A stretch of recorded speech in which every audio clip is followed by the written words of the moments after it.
I think one of the worst feelings on earth is to be putting into something and not getting the ROI that we expect. In our 30s, we learn often the hard way that life is not a meritocracy, and anyone that tries to sell you that dream is naive at best, ignorant at worst, or also at worst, they benefit from you being confused and you believing that lie.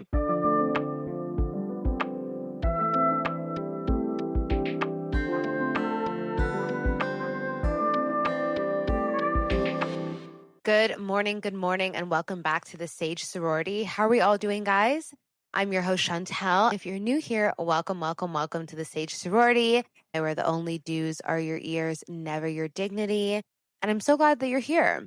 So today is a quickie, I think. Hopefully I don't ramble too long. And you can tell by the gist of today's episode, we're talking about putting yourself out there. And I'm a big proponent in putting yourself out there, but I do want to talk about the lie, like the underbelly of that, and why strategic retreat may be a smarter move for you depending on where you're at and how you're feeling. So let's go. So this is really for the woman who is actively trying. And I am making this podcast for her. And I also need this podcast for my own memory, whether it's dating, friendship, or both. You've been doing the thing, the apps, the events, saying yes to every invite, showing up to the coffee dates, planning the picnics, showing up even when you're tired and you're exhausted. And sometimes not just tired or exhausted, but a little bit resentful. And I just want to give you a reframe that maybe the advice of putting yourself out there is actively making things worse. And this is not about being closed off or hiding. This is really about someone who's trying to do all the right things, right? Grow the network, expand, rinse and repeat. But it's still not clicking in the way that you would have hoped or in the way that you would have liked or in the timeline. And I think one of the worst feelings on earth is to be putting into something and not getting the ROI that we expect. I think in our 30s, we learn often the hard way that life is not a meritocracy, and anyone that tries to sell you that dream is naive at best, ignorant at worst, or also at worst, they benefit from you being confused and you believing that lie. So much of what we do in life, we might put in a lot and we might only see trickles, or we might put in a lot at a certain time and we get very minimal in return until way down the line. And so much of life is also about luck and about timing. And those are things you absolutely cannot control. So this is also for the woman who maybe feels a bit guilty that she's not trying hard enough. If you're watching other people hustle for connection and you think that maybe you should be doing more, but you just can't quite get there. The problem with putting yourself out there, right? So it becomes like this moral imperative. If you're single, get on the apps. If you're lonely, go to more events. If you move to a new city and you're struggling to make friends, you need to join things, you need to sign up for things, you need to initiate. All of those things are true to a certain extent. But what no one also tells you on the back end of that is that effort and outcome aren't directly correlated in relationships. Sometimes they are, but not always. The thing is like this isn't a job search, and even with that, it's still the same way. The more applications don't necessarily guarantee the more high quality offers, right? Casting a large net, you may end up pulling in a bunch of junk that you don't want. And sometimes without having your own internal checks and balances, with constantly, quote unquote, putting yourself out there, it can create a lot of depletion. You are exhausted. You're moving, but you're also not present. And I speak to this so truly. I've been at lunch dates or events or coffee dates where you're there, but you're not really there. It's just another thing to tick off the box. And not in a negative way that you don't actually value the person you're with or you don't actually value the relationship or what you're doing.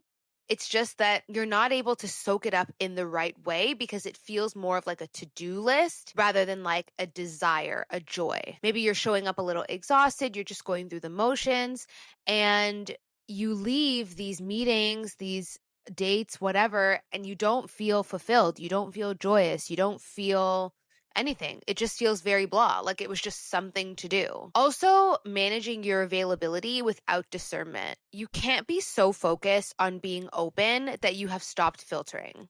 And I think that this is something I've had to learn the hard way. Discernment, my favorite D word, is very important to me. But over the last, you guys have known on the pod, the last year, and I would say 2 years, I've had to really rein it in with who I have in my life, why are they in my life, to what end, how do I feel about the relationship, how do I feel about myself in the relationship, and like, is this going in the direction that I want? And not committing to things out of guilt or pity or an insane obligation that doesn't really make sense. I don't fully agree with not doing things out of obligation because I do believe that obligation is tied to responsibility, and we have a responsibility to our community, to our friends, to our family, to our spouses, et cetera, et cetera. But obviously, like everything, there's the other side of that, right? Sometimes you're just saying yes to people you already know aren't right, or you're not filtering enough when you initially meet people. Like there's nothing wrong with meeting someone for coffee, you having a coffee and letting it be that. They don't need to then follow up with another and another if you don't necessarily have that relationship or you don't feel like that relationship is going to materialize. Let it flow naturally. Don't force it. And sometimes we do this in dating, but also in friendship because at least it's something, right? It's there. You're trying. But are you really trying if you're not giving your 110% earnest effort to the event, to the person, to the relationship? Like, what's the point of doing 40%? One thing my mom used to always drill into us when we were younger was if you're going to do something, do it right. Not to mention the energy, right? People can feel when you need something from them. Desperation has its own frequency and it repels the very connection that you are seeking. Desperation on its own wavelength is a very real thing, both in friendship and in dating. And it doesn't have to be this person's bad, you're good. Often that's not what it is. Sometimes you're just not a match, or you're not a match at this moment in time for the both of you. And this, like I said, applies to friendship just as much as dating.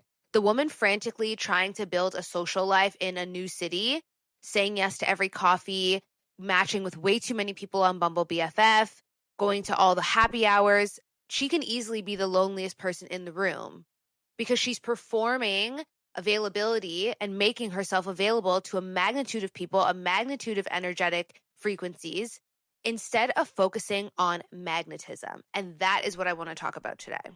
So before I go any further, I do want to talk about when you should be putting yourself out there because, again, things can get very siphoned online and with our media literacy these days. And 9 times out of 10, I'm going to tell someone to put themselves out there. I really believe in it. There's a lot of ROI to it.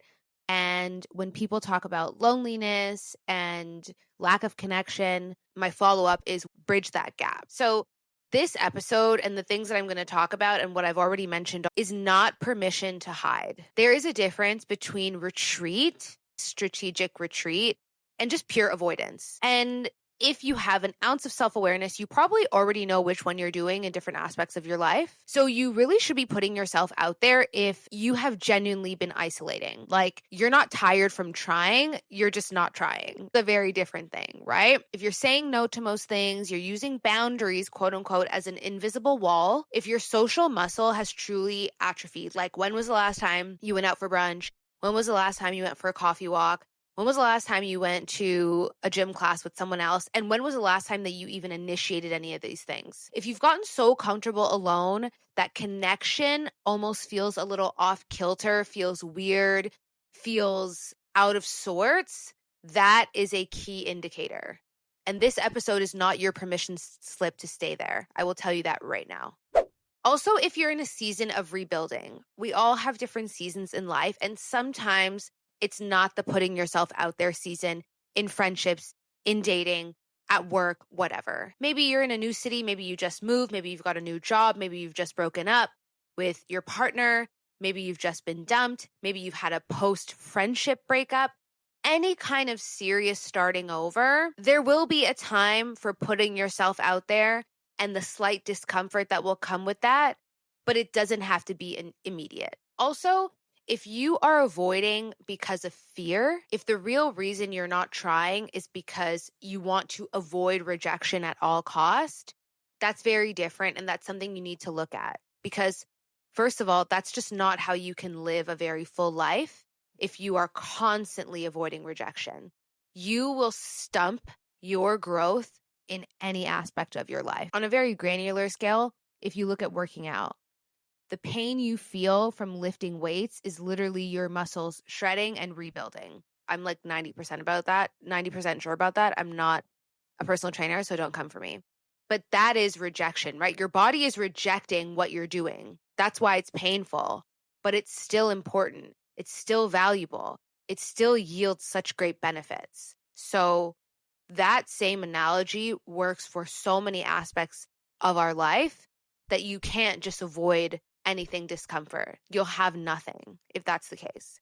But this all in all to say, if you've been genuinely trying for an extended period of time and you feel like your effort has been genuine, consistent, authentic, and real, and you're showing up and it's just not clicking, then let's talk. And this episode is about that. And simply put, it's a reframe. And the reframe is magnetism and being magnetic versus just being available. And if you have no idea what the fuck I mean by that, here is a really simple example. Just being available is as it sounds. I'm here, I'm open, my diary is clear. Sure, let's do it. Please choose me even. It can have a little bit of pick me energy. Magnetism and being magnetic is, does this work for me? I'm living a life I actually like. The right people will find their way in. I need to focus on being my best self and putting myself in situations that make sense for me.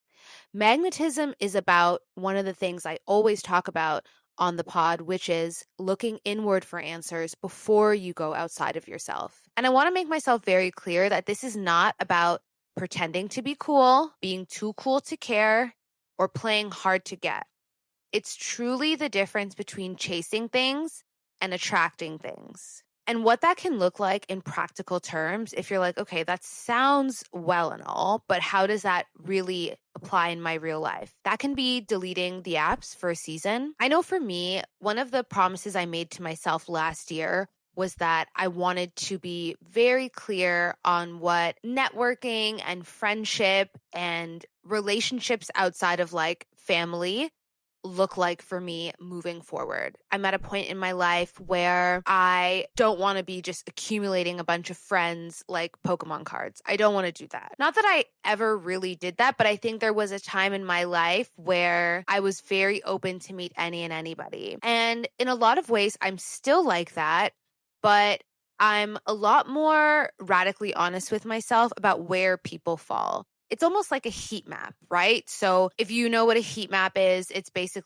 like things get warmer to the core and get cooler as they spread out. So if you think of like your network and the people in your life as a heat map, your best friend would be like very, very close. That would be like red, you know?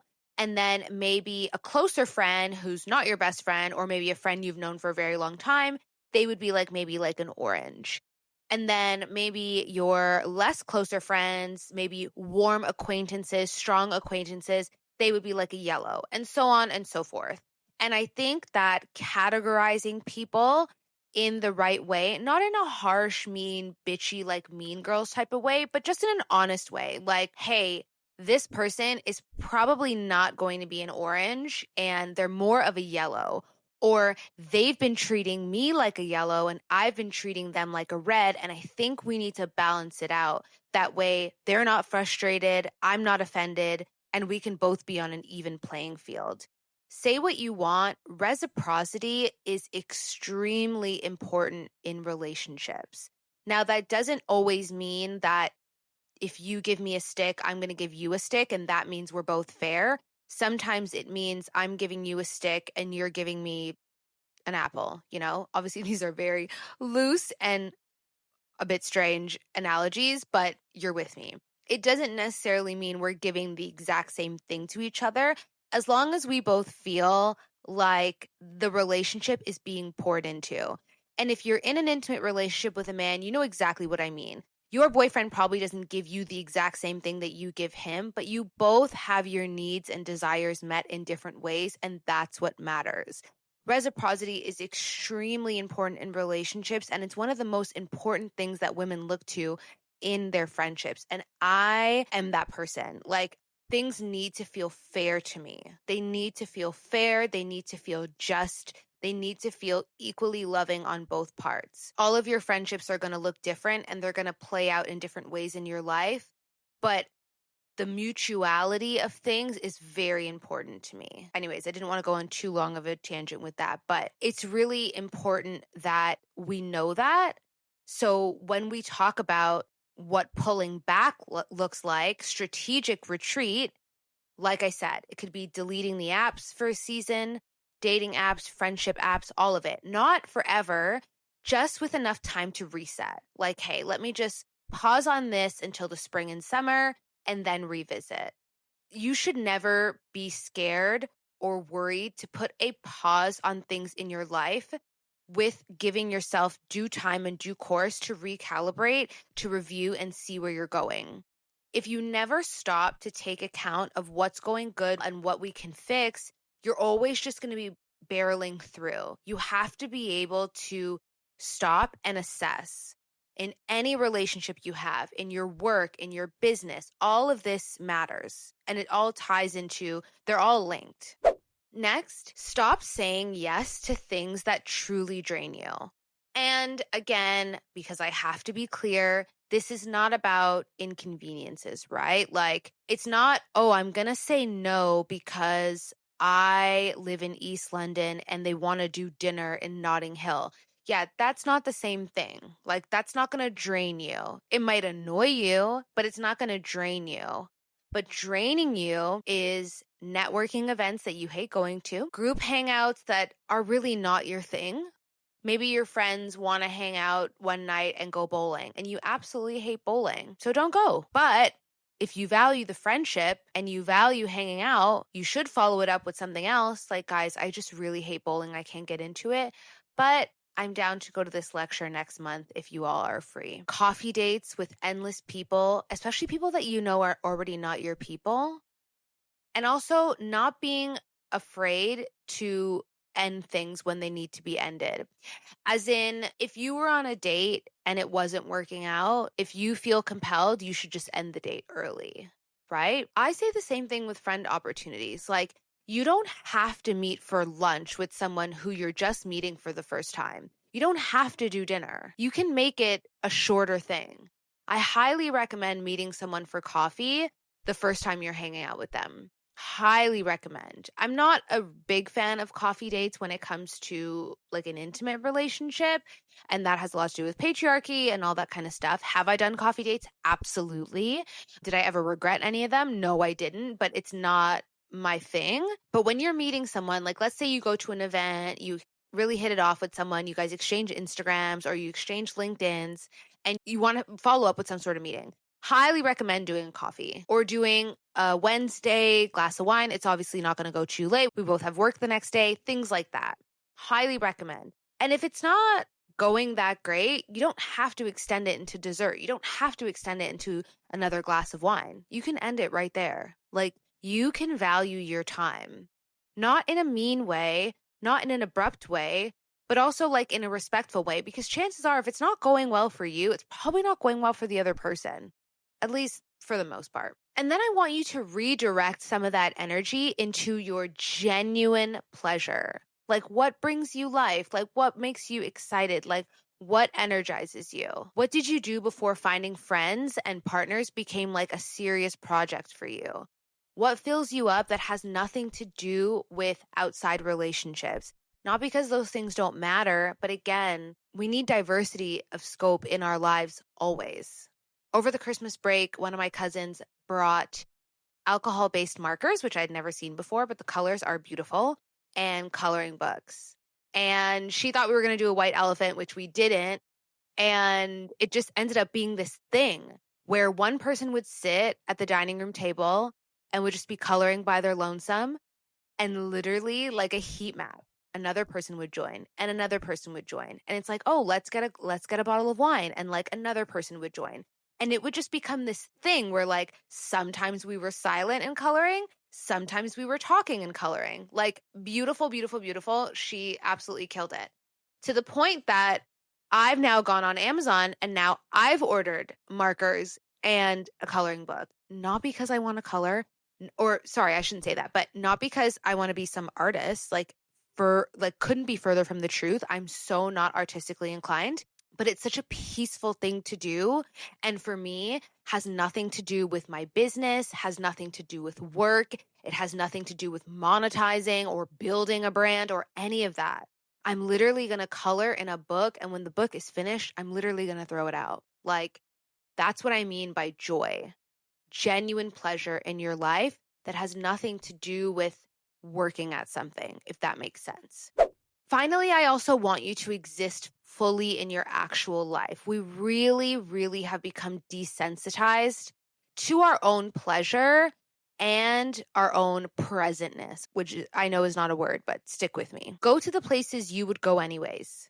The gym that you actually like, the coffee shop that you actually love, the bookstore, the bar, wherever, not to meet people, but just to be there. Go and do the things that you like to do alone, just to live. Let yourself be found in your natural habitats instead of manufacturing opportunities for connection. And this is ultimately what I've noticed, both in my own life and being a glorified and professional, I would say, people watcher of other women in their 30s and 40s and dissecting almost anything I can think of. The ones who have found their partners, who have built their real friendships, almost all of them have that same version of the story. I stopped trying so hard and then it happened. And listen, is that annoying to hear?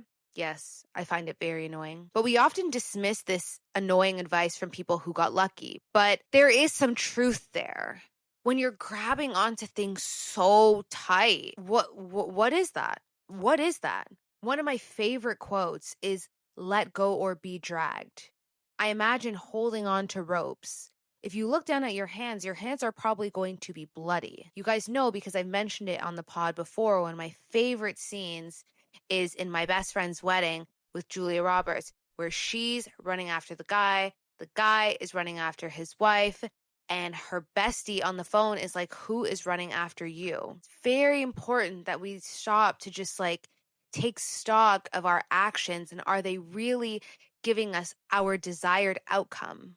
Or are we just spinning our wheels? What if the constant seeking was telling you something about your standards, about your own self-worth, about your willingness to accept less than what you actually want? And this is something I've had to reckon with in a very vulnerable and honest way just this week alone. Like, what does my response to this or my action to this say about my own standards and what I'm willing to accept and the kind of person that I want to be moving forward and what I'm signaling to this person by accepting them back into my life or accepting or sweeping things under the rug? It's really, really important. And we talk about all this stuff all the time. If you guys listen every week, you know that I always want to impart wisdom and love and respect and confidence on every single listener, including myself. But all of this is the study. All of this is the reading. All of this is the lecture. All of this is the workshop. None of it matters until the test. Life is the test. The difficult relationship, the hard conversations, the issues at work, the siphoning of friendships, the meeting of new people. Real life is the test. So are we using our knowledge appropriately, and are we using it in a way that shows that we've actually learned something? Or are we just reverting to bad habits and old patterns?